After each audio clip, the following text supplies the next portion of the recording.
isbahaysiga isbilsamaynta Soomaaliyeed The Coalition for Change oo ka kooban musharaxiin madaxweyne hogaamiyaal xisbiyada siyaasadeed ee dalka xildhibaano iyo siyaasiyiin ayaa ku yeeshay shirweyne 2 maalmood oo socday 8 September 2016 shirka markuu warbixin ka dhageystay xubnaha isbahaysiga xaaladda siyaasadeed nabadgelyo dhaqaale iyo bulsho ee murugsan ee dalka marayo wuxuu go'aansaday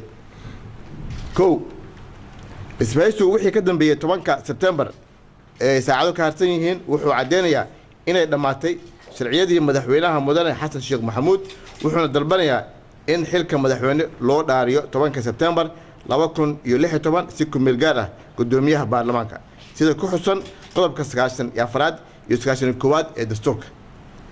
2 si looga ilaaliyo danaha isburinaya conflict of interest maadaama uu ra'iisul wasaare Umar Cabdirashiid uu isku sharaxay xilka madaxweyne 5 bishii September waxa uu xilka ku wareejinayaa ra'iisul wasaare ku-xigeenka haddii dhacdo in loo hoggaansami waayo dastuurka Soomaaliya isbahaysigu wuxuu ku dhaqaaqayaa isagoo horkacayo dibadbaxyo nabadeed iyo dhaqaaqyo siyaasadeed ilaa uu hoggaanka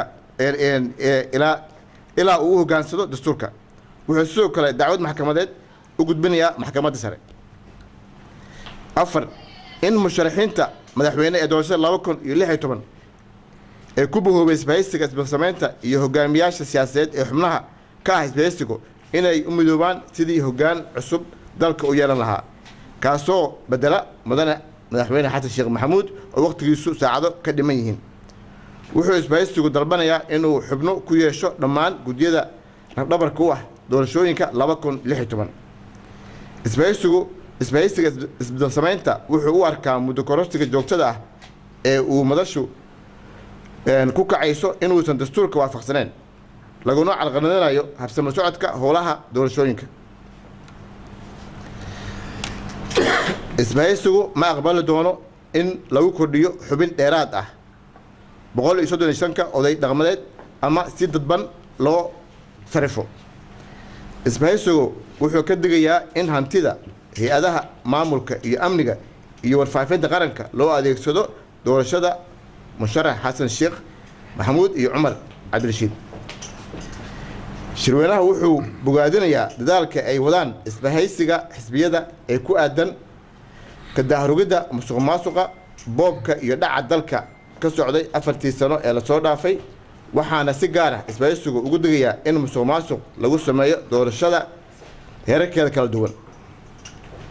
isbahaysigu wuxuu ka dalbanayaa ciidanka qalabka sida iyo AMISOM inay ilaaliyaan ammaanka musharaxiinta si isku mid ah gaar ahaan musharaxiinta madaxweyne iyadoo laga cabsi qabo in xiliyadan doorashada ay ku dhaan dalal siyaasadeedsan.